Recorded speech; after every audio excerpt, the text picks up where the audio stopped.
आज की इस गहरी पड़ताल में आपका स्वागत है। हमारे पास 14 फरवरी 2026 के बॉलीवुड से जुड़ी खबरों और आर्टिकल्स का एक बड़ा ही दिलचस्प पिटारा है। और क्योंकि आज वैलेंटाइन डे है, तो माहौल में थोड़ा रोमांस, थोड़ा एक्शन और ढेर सारा ड्रामा तो होना ही था। ड्रामा तो बिल्कुल है। मतलब बॉक्स ऑफिस पर टक्कर, सीक्वल की घोषणाएं और जेल से हेलीकॉप्टर वाले तोहफे। आज के सूत्रों को देखकर तो लग रहा है कि बॉलीवुड ने इस वैलेंटाइन डे को कुछ ज्यादा ही सीरियसली ले लिया है। हाँ हाँ बिल्कुल। तो आज हमारा मिशन है इन सब खबरों के धागों को सुलझाना और ये देखना कि इनसे बॉलीवुड की आज की तस्वीर कैसी बनती है, ट्रेंड्स क्या हैं, स्टारडम के मायने क्या बदल रहे हैं और पर्दे के पीछे असल में चल क्या रहा है। तो चलिए शुरू करते हैं। सबसे पहले बात करते हैं बॉक्स ऑफिस की, क्योंकि नंबर्स वो झूठ नहीं बोलते। शाहिद कपूर और तृप्ति डिमरी की ओ रोमियो इस वैलेंटाइन वीकेंड पर छाई हुई है। हाँ, पहले दिन ही 9.01 करोड़ का कलेक्शन। ये बहुत बड़ी ओपनिंग है। इसे एक रोमांटिक एक्शन थ्रिलर की तरह बेचा गया था और लगता है दर्शकों ने इसे हाथों हाथ लिया है। यहाँ पर जो दिलचस्प बात है ना, वो ये है कि आज के जमाने में सिर्फ स्टार पावर से काम नहीं चलता। अच्छा। हाँ, शाहिद कपूर एक भीड़ खींचने वाले एक्टर है, इसमें तो कोई शक नहीं। लेकिन मुझे लगता है असली खेल मार्केटिंग ने खेला है। मार्केटिंग ने? कैसे? उन्होंने इसे परफेक्ट वैलेंटाइन डेट मूवी बना दिया। ये दिखाता है कि अब फिल्म बेचना फिल्म बनाने जितना ही जरूरी, शायद उससे भी ज्यादा जरूरी हो गया है। मतलब कंटेंट से ज्यादा पैकेजिंग? कुछ हद तक। क्योंकि इसी के साथ रिलीज हुई शनाया कपूर और आदर्श की थ्रिलर तू या मैं की शुरुआत तो काफी धीमी बताई जा रही है। एग्जैक्टली, एकदम सही पकड़ा आपने। ये एक सीधी साधी केस स्टडी है। एक तरफ हाई कॉन्सेप्ट, बड़े बजट की इवेंट मूवी वाली फील है और दूसरी तरफ शायद एक कंटेंट ड्रिवन थ्रिलर। लेकिन वीकेंड का मूड रोमांस और एक्शन का था और ओ रोमियो ने उस मूड को पूरी तरह से कैश कर लिया। दर्शक अब सिर्फ कहानी देखने नहीं जाते, वो एक एक्सपीरियंस के लिए थिएटर जाते हैं। बिल्कुल। और एक फिल्म जो इस वीकेंड के शोर शराबे से दूर चुपचाप अपना काम कर रही है, वो है रानी मुखर्जी की मर्दानी 3। हाँ, 15 दिन हो गए हैं और उसने कल भी 60 लाख रुपए कमाए। ये नंबर शायद छोटा लगे, लेकिन 15वें दिन भी टिके रहना ये बड़ी बात है। ये बहुत बड़ी बात है। ये दिखाता है कि वर्ड ऑफ माउथ की ताकत आज भी जिंदा है। सही बात है। मर्दानी 3 ओपनिंग डे पर शायद सबसे बड़ी खबर न बनी हो, लेकिन उसने दर्शकों के साथ एक रिश्ता बनाया है। इसे कहते हैं फिल्म का दम। बॉक्स ऑफिस पर लंबा चलना एक बड़ी ओपनिंग लेने से कहीं ज्यादा मुश्किल है। एकदम। और ये बताता है कि फ्रेंचाइजी में अभी भी दम है और रानी मुखर्जी का स्टारडम कितना टिकाऊ है। और जहां एक फ्रेंचाइजी अपनी तीसरी किश्त में भी कमाल कर रही है, वहीं इंडस्ट्री में सीक्वल बनाने का बुखार तो जैसे सर चढ़कर बोल रहा है। बिल्कुल। इम्तियाज अली और एकता कपूर लैला मजनू के सीक्वल हीर रांझा के लिए फिर से साथ आ रहे हैं। ये खबर सुनकर तो मेरे रोंगटे खड़े हो गए। मुझे पता था आप ये कहेंगे। लैला मजनू एक कल्ट क्लासिक थी। जी ना? बिल्कुल। और इसी खबर के ठीक बगल में एक और खबर है, द केरला स्टोरी 2 की भी तैयारी चल रही है। ओहो। एक ही दिन में ये 2 घोषणाएं बॉलीवुड की 2 अलग-अलग नसें पकड़ती हैं। सीक्वल बनाना आज का सबसे सेफ दाव माना जाता है। एक ब्रांड है, एक ऑडियंस है। जोखिम कम है। हाँ, जोखिम कम है। लेकिन क्या हम हीर रांझा को पूरी तरह से सेफ कह सकते हैं? कहीं ना कहीं लैला मजनू की कल्ट फॉलोइंग को भुनाने का एक कमर्शियल एंगल तो इसमें भी है ना? आपने बिल्कुल सही नस पकड़ी है। यही तो सबसे आकर्षक बात है। बताइए। हीर रांझा एक ऐसी फिल्म का सीक्वल है जिसे प्यार तो बहुत मिला, पर वो कोई 200 करोड़ वाली ब्लॉकबस्टर नहीं थी। सेम। तो ये एक क्रिएटिव रिस्क है। इम्तियाज अली उस कहानी की आत्मा को आगे ले जा रहे हैं। दूसरी तरफ द केरला स्टोरी 2 है, जो एक बेहद विवादास्पद लेकिन जबरदस्त हिट फिल्म की पॉपुलैरिटी को कैश कराने की एक सीधी साधी कमर्शियल स्ट्रैटेजी है। मतलब एक तरफ कला, दूसरी तरफ कॉमर्स। एकदम। दोनों ही सीक्वल हैं, पर इरादे और रास्ते बिल्कुल अलग। और फिर इन दोनों के बीच एक तीसरा रास्ता है, धुरंधर का। आहा, धुरंधर। रणवीर सिंह की ये फिल्म तो एक अलग ही लेवल पर चल रही है। इसमें सनी देओल की घायल और घातक का जिक्र है और 90s के दशक का पूरा फील है। हाँ, और सनी देओल ने खुद कहा कि एक प्यारी श्रद्धांजलि है। और उन्होंने इसके लिए कोई रॉयल्टी भी नहीं ली। धुरंधर नॉस्टैल्जिया, मतलब पुरानी यादों का एक मास्टर क्लास एग्जाम्पल है। ये सिर्फ एक सीक्वल नहीं है। ये क्या है फिर? ये एक सिनेमैटिक टाइम मशीन है। ये आज के स्टार रणवीर सिंह को 90 के दशक के एक्शन हीरो सनी देओल की विरासत से जोड़ती है। ये दर्शकों के लिए एक साझा इमोशनल यूनिवर्स बना रही है।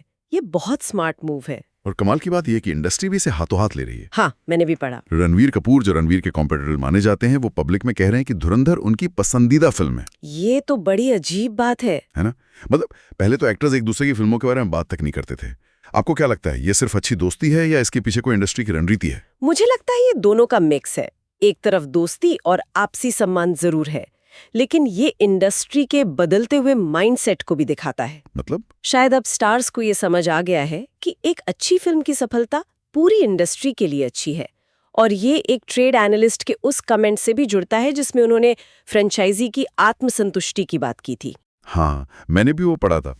उनका कहना था कि जहां सब बस सेफ खेलकर फ्रेंचाइजी बना रहे हैं, धुरंधर एक तरह से गेम चेंजर बनकर आई है, जो कुछ नया ट्राई कर रही है। तो शायद रणबीर उसी नएपन को सपोर्ट कर रहे हैं। हो सकता है। चलिए, ये तो हुई पर्दे की कहानियों की बात, लेकिन पर्दे के पीछे इन सितारों की अपनी कहानियों में भी कम ड्रामा नहीं है। बिल्कुल नहीं। शुरुआत करते हैं सबसे वाइल्ड खबर से। सुकेश चंद्रशेखर ने जेल से दावा किया है कि उसने वैलेंटाइन डे पर जैकलिन फर्नांडिस को एक एयरबस हेलीकॉप्टर गिफ्ट किया है। एक एयरबस हेलीकॉप्टर? हाँ। ये बॉलीवुड के तोहफों को एक नए ही लेवल पर ले जाता है। गुलाब और चॉकलेट तो अब बहुत पुराने जमाने की बातें लगने लगी हैं। हाँ।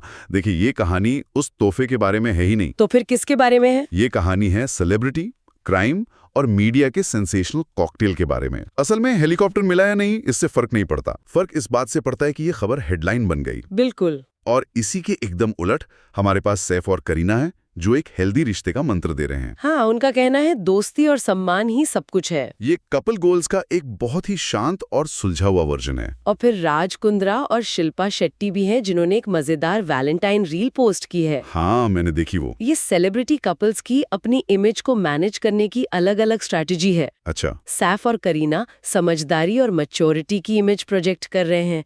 राज और शिल्पा दिखाना चाहते हैं कि वो मजेदार हैं और मुश्किलों के बाद भी साथ हैं। ये सब एक परफॉर्मेंस है और सवाल ये उठता है कि इसमें कितना असली है और कितना पब्लिक के लिए है। और इस चमक दमक के पीछे का सच भी सामने आता है। अनिल कपूर हाँ, इंडस्ट्री में 40 साल पूरे होने के बाद अपनी असुरक्षा के बारे में बात कर रहे हैं। उनका कहना है, मैं चाहता हूँ कि मुझे देखा जाए। ये सुनकर थोड़ा अजीब लगता है ना, कि अनिल कपूर को ऐसा महसूस होता है। बहुत अजीब। पर यही ग्लैमर की दुनिया का सबसे जरूरी सच है। बिल्कुल। ये हमें याद दिलाता है कि टॉप पर भी एक बेचैनी होती है, एक डर होता है। अप्रासंगिक हो जाने का डर। बिल्कुल। ये प्रासंगिक बने रहने का डर ही है। अनिल कपूर इसे शब्दों में कह रहे हैं और रणवीर सिंह इसे धुरंधर जैसी फिल्म करके एक्शन में दिखा रहे हैं। पुरानी विरासत से जुड़कर आज के दौर में अपनी जगह पक्की करना। एकदम। ये डर ही वो इंजन है जो 40 साल के करियर को चलाता है। और इसी तरह की फ्रस्ट्रेशन रणबीर कपूर के बयान में भी दिखती है। हाँ, वो कहते हैं कि उनकी फिल्मों को बनने में सालों लग जाते हैं। और इसे वो अपनी बदकिस्मती कहते हैं। ये एक क्रिएटिव इंसान की बेचैनी है। आपके पास स्टारडम है, पैसा है, सब कुछ है, लेकिन आप अपने काम की रफ्तार को कंट्रोल नहीं कर सकते। आप सिस्टम का हिस्सा हैं। से अनिल कपूर का डर भविष्य को लेकर है, रणवीर की फ्रस्ट्रेशन वर्तमान को लेकर। ये स्टारडम के दो अलग अलग चेहरे हैं। चलिए अब थोड़ा और बड़ा सोचते हैं। धुरंधर को लेकर जब कुछ आलोचकों ने नेगेटिव रिव्यू दिए तो अनुराग कश्यप फिल्म के बचाव में उतर आए। हाँ, और उन्होंने सोशल मीडिया पर हो रही आलोचना को समन्वित यानी कोऑर्डिनेटेड बताया। ये एक बहुत बड़ा आरोप है। बहुत बड़ा। ये आज के मीडिया माहौल की दुखती रग पर हाथ रखने जैसा है। क्या मतलब? अनुराग कश्यप कह रहे हैं कि ऑनलाइन जो गुस्सा आप देखते हैं वो हमेशा असली नहीं होता। उसे कई बार पैसे देकर या ग्रुप बनाकर फैलाया जाता है। अच्छा। इससे सवाल उठता है कि एक फिल्म की कहानी रिलीज के बाद कौन लिखता है? फिल्म बनाने वाले, सच्चे क्रिटिक्स या फिर सोशल मीडिया की गुमनाम भीड़? ये तो काफी डरावना ख्याल है कि फिल्म की आलोचना भी एक पीआर कैंपेन का हिस्सा बन सकती है तो। और इसी के साथ हम अगली पीढ़ी को भी इंडस्ट्री में कदम रखते देख रहे हैं। जानी मानी एक्ट्रेस खुशबू की बेटी अवंतिका सुंदर। हाँ, वो मलयालम सिनेमा में अपना डेब्यू कर रही हैं। बिल्कुल। और यहाँ दिलचस्प ये है कि इस खबर को कैसे पेश किया जा रहा है। कैसे पेश किया जा रहा है? सूत्रों का कहना है कि उन्होंने लंदन में अपनी स्किल्स को तराशा है और वो अपने करियर पर पूरी तरह से फोकस्ड है। अच्छा, ये तो आजकल हर स्टार किड के बारे में सुनने को मिलता है। हाँ, और यही तो आज के स्टार किड्स को लॉन्च करने का नया तरीका है। इसका क्या मतलब है? पहले तो बस फिल्म का पोस्टर आता था। मतलब ये है कि नेपोटिज्म की बहस ने सब कुछ बदल दिया है। अब सिर्फ एक मशहूर सरनेम काफी नहीं है। अब उन्हें ये साबित करना पड़ता है कि उन्होंने मेहनत की है, ट्रेनिंग ली है, वो इस मौके के लायक हैं। भले ही उन्हें एक तैयार प्लेटफॉर्म मिलता है। हाँ, लेकिन उन पर अब ये साबित करने का दबाव है कि वो सिर्फ अपने पेरेंट्स की वजह से यहाँ नहीं है। इसीलिए लंदन में ट्रेनिंग या एक्टिंग वर्कशॉप जैसी बातों पर खास जोर दिया जाता है। ये एक तरह का डिफरेंस मैकेनिज्म है। बिल्कुल। वाह। तो अगर हम आज की सारी कड़ियों को जोड़ें, हमने बॉक्स ऑफिस की रेस देखी, सीक्वल और नॉस्टैल्जिया की ताकत को समझा, और सितारों की मैनेज की गई पब्लिक इमेज और उनके असली डर को भी देखा। हाँ। इन सब कहानियों के बीच एक कॉमन धागा है, विरासत और नवीनीकरण के बीच की खींचतान। विरासत और नवीनीकरण। हाँ, हमारे पास लैला मजनू से हीर रांझा जैसे सीक्वल है, हमारे पास धुरंधर जैसी फिल्म है जो 90s के दशक को सलाम कर रही है, हमारे पास अनिल कपूर जैसे दिग्गज हैं जो अपनी जगह बनाए रखने के लिए लड़ रहे हैं, और अवंतिका सुंदर जैसी नई पीढ़ी है जो अपनी विरासत बनाने की कोशिश कर रही है। हर कहानी किसी न किसी तरह से अतीत से जुड़ी हुई है।